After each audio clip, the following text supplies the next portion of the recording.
Welcome! Today we're going to clear the jam two-sided error on your Brother machine.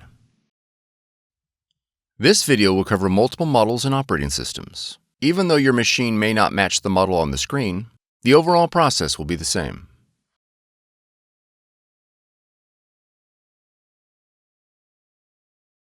We will begin by pulling the paper tray completely out of the machine.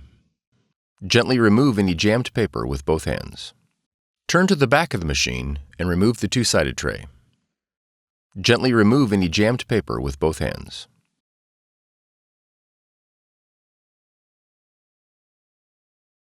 If any paper is found on the two-sided tray, gently remove it.